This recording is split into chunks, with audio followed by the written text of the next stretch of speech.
Selamat sore para netizen dimanapun kita berada. Salam inspirasi bagi kita semua. Ini menarik sebenarnya bahwa Jokowi sudah mulai turun gunung begitu kan, keliling ya untuk memenangkan partai PSI. Tapi orang banyak yang mengatakan tunjukkan dulu ijazahnya dong.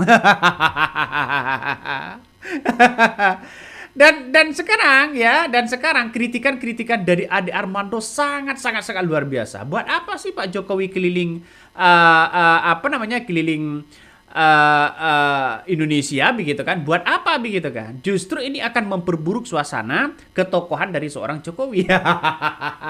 Nampaknya sudah saling kritik ya. Nggak tahu lagi. Ini saya melihat dengan Adi Armando begitu beraninya mengkritik habis-habisan begitu kan ya. Adi Armando ini bahwa mengatakan ya Jokowi keliling Indonesia dengan PSI cuma agenda politik keluarga. Ternyata ini agenda politik keluarga. Tapi dalam safari the return of Pak Jokowi saat ini adalah penting kalau perjalanan Pak Jokowi ini terlihat bebas dari PSI. Mengapa? Karena kalau Pak Jokowi terlalu sering terlihat dikelilingi kader PSI, publik bisa mulai membaca kunjungannya secara berbeda. Bukan lagi sebagai Pak Jokowi turun menemui rakyat, tapi menjadi Pak Jokowi sedang mengkonsolidasikan partai keluarga. Dan ini berbahaya secara simbolik. Kita harus ingat, Ketua Umum PSI hari ini adalah Kaisang Pangarep, putra Pak Jokowi sendiri. Artinya, hubungan Pak Jokowi dengan PSI bukan lagi sekedar hubungan politik biasa. Publik pasti melihat unsur keluarga di sana. Dan dalam politik Indonesia, isu dinasti politik adalah isu sensitif. Masyarakat Indonesia sebenarnya tidak selalu menolak keluarga politik, tapi publik biasanya mulai resisten kalau muncul kesan bahwa sang tokoh terlalu rakus kekuasaan, terlalu vulgar, atau terlalu terang-terangan mempertahankan pengaruh keluarga. Padahal ini semualah yang jadi rangkaian tuduhan yang dengan lancar dilontarkan para pembenci Pak Jokowi. Karena itu menurut saya justru akan lebih cerdas bila Pak Jokowi menjaga jarak simbolik tertentu dengan PSI. Saya percaya langkah seperti itu malah bisa menguntungkan PSI sendiri.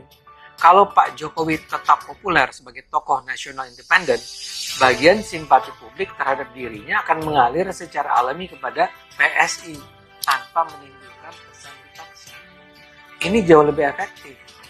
Karena begitu Pak Jokowi terlalu terlihat menjadi patron partai saat ini, resistensi publik justru bisa muncul. Orang akan mulai berpikir, oh ternyata ini agenda politik keluarga. Dan begitu persepsi itu muncul, citra Pak Jokowi bisa menyempit. Dari tokoh nasional jadi sekedar pemimpin kelompok politik tertentu. Saya percaya Pak Jokowi memahami risiko ini. Karena sejauh ini, ia nampak berusaha menjaga keseimbangan yang sangat hati-hati.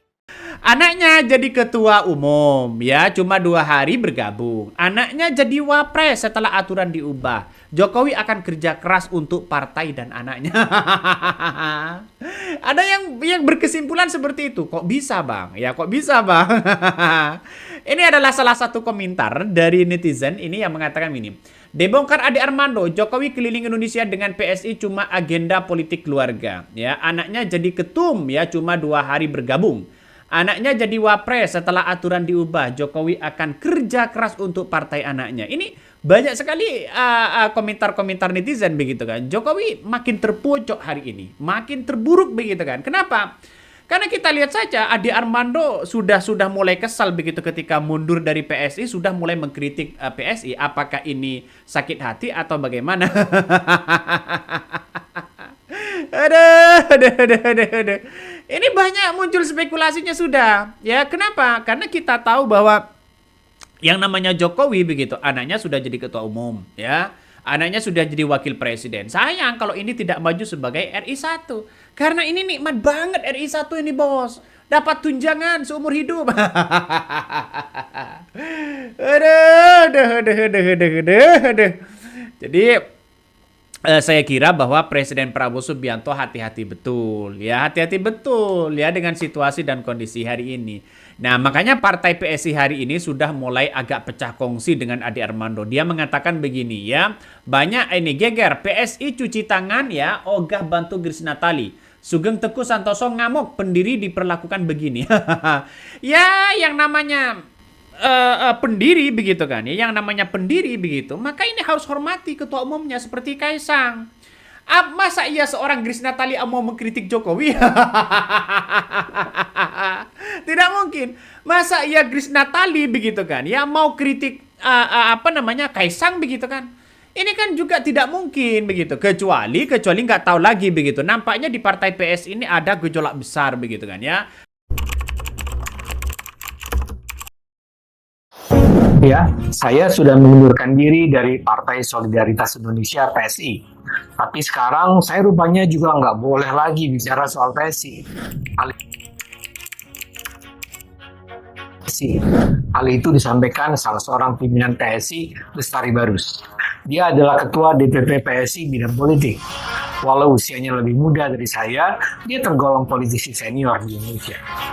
Dia belum lama bergabung dengan PSI setelah sebelumnya dia menempati posisi kunci juga di Partai Nasdem. Kalau sampai Grace Natali ini dipecat, disuruh memundurkan diri, lalu kemudian Grace Natali apakah mau mengkritik Kaisang begitu kan? Kan ini adalah seorang pendiri sebenarnya. Dan itu kecolongan kedua kali Grace Natali, bos. Kok bisa Bang Anda mengatakan seperti itu? Coba kita lihat saja ya Grace Natali. Coba Grace Natali, coba kita lihat saja. Ya buka pemikiran Anda begitu.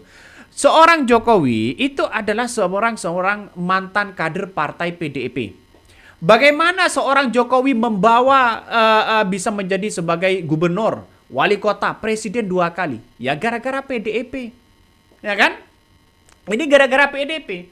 Setelah ambisi kekuasaannya begitu kan ya, berjalannya waktu politik demi politik begitu, dari apa namanya dari panggung ke panggung begitu kan, akhirnya mengajukan anaknya sebagai seorang wakil presiden, dan itu sudah disetujui. Siapa lagi kalau bukan seorang Jokowi yang menyetujui begitu kan? Kan pasti anak kan minta patua kepada orang tua. Pak, gimana kalau saya mencalonkan di sebagai wakil presiden? Wih, ada tawaran ini. Kalau Jokowi tidak mau. Oh, ini nggak bisa karena PDIP sudah mengajukan sendiri. Kan seharusnya kan seperti itu. Nah, sekarang mengaca dari ini, Grace, ya. Grace, mengaca dari ini, coba Anda pikir, Anda sekarang misalnya disuruh memundurkan diri atau dipecat, ya, lalu kemudian Anda tidak diberikan bantuan hukum oleh partai PSI, jangan-jangan Anda dilepeh. Ya, jangan-jangan Adi Armando juga sama. Masa iya Anda mau mengkritik Kaisang hari ini begitu kan? Tidak mungkin kan? Tidak mungkin dong. Tapi taktik politiknya kan sudah kelihatan. Jangan-jangan Anda mau dibuang. Jangan-jangan. Inilah politik, Grace, ya. Grace ini kan sayang seorang pendiri partai, ya. Bisa dikatakan dibegal di tengah jalan misalnya. Woi, ini ngeri, Mas. Wajar kalau ada yang kemudian siapa ini begitu kan, Sugeng Teguh Santoso mengamuk, pendiri diperlakukan begini begitu kan. Ini nggak tahu ini maksudnya bagaimana begitu kan. Ada yang mengatakan kita tonton saja sambil gelar tikar dan ngopi ya. Telunjuk siapa yang akan dia ikut selanjutnya. Baik, gaduh terus, mana mau melirik partai PSI. Ini ngeri-ngeri sedap ya. Grace menyiapkan tempat buangan. Ini salah satu komentar netizen begitu. Sekali ayun 2 target langsung kena. Ironisnya awalnya mereka tumbuh di kubangan ya yang sama termol, menyembah Tuhan yang sama dan menjalankan misi yang sama. Kini saat badai datang, kemesraan itu berubah jadi aksi saling cakar. Ini salah satu komentar netizen. Artinya apa, Grace? Ya, Grace itu harus berpandangan jangan lalu kemudian paradigmanya menyembah seorang tuannya. Seperti apa yang disampaikan Islah Bahrawi, dulu memuja-muja Jokowi, dukung-dukung Jokowi. Tapi pada akhirnya begitu kan, dia berkesimpulan, dia sudah sadar bahwa dirinya ya dihianati dengan partai PDIP. Jangan, ya ini kedua kalinya Grace. Ya, Grace ini harus berkaca dari belajar dari partai PDIP ini. Makanya jadi ketua umum itu jangan diganti-ganti, Grace. Walaupun diganti, coba aturannya diganti di dalam, begitu kan? Ya, masa pendiri mau dibuang? Itu kan logikanya kan seperti itu, ya. Logikanya seperti itu. Secara tidak langsung, jangan sampai Grace Natali ini dikhianati, begitu kan? Ya, dibuang, disuruh memundurkan diri. Jangan sampai di situ, karena itu adalah pendiri. Dia yang punya partai awalnya. Setelah besar mau dirampas, mau diambil, mau diatur-atur, kan itu bahasa kita begitu. Ya, PDIP tidak mau seperti itu ya. Tapi kan sayang, Grace Natali kan selalu mengikuti arah-arah mereka, mengkritik ini, politisasi ya kritik ini. Itu salahnya juga. Jadi tidak membaca pada situasi dan kondisi saat ini. Nah, kabarnya seorang Jokowi ini nekat ya mau turun gunung ya keliling Indonesia demi partai PSI. Ya nggak tahu lagi apakah ini demi anaknya atau tidak begitu kan ya. Partai Solidaritas Indonesia PSI tampaknya sedang menyiapkan amunisi terbesar sekaligus ya paling spektakuler menjelang pemilu 2029. Pertama, yang identik dengan generasi muda ini secara resmi menempatkan mantan Presiden Joko Widodo sebagai patron politik utama ini terdepan. Artinya apa? Artinya sebagai tokohnya partai PSI itu adalah Jokowi.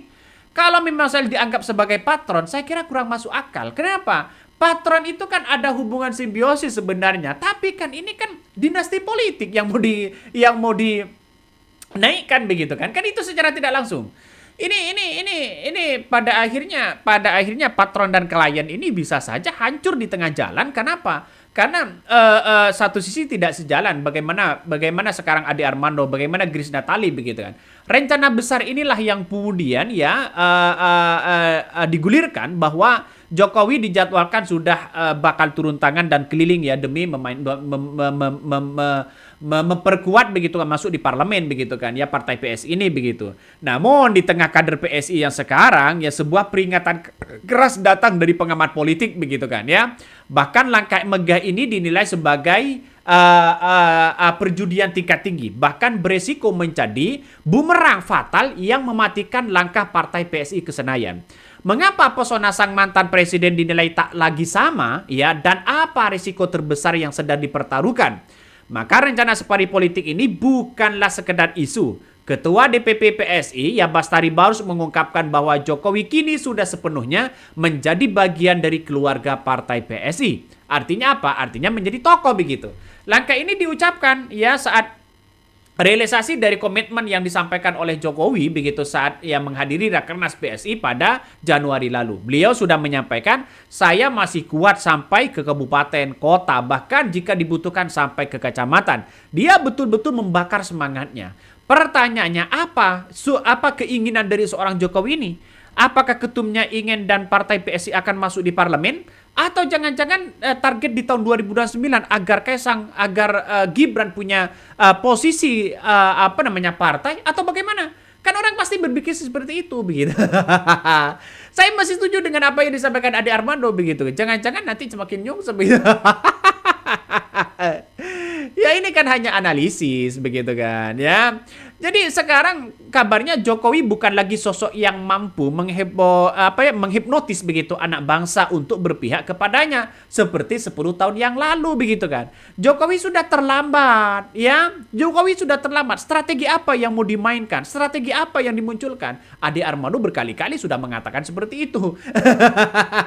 Ini kan kritikan geri-geri sedap begitu ya.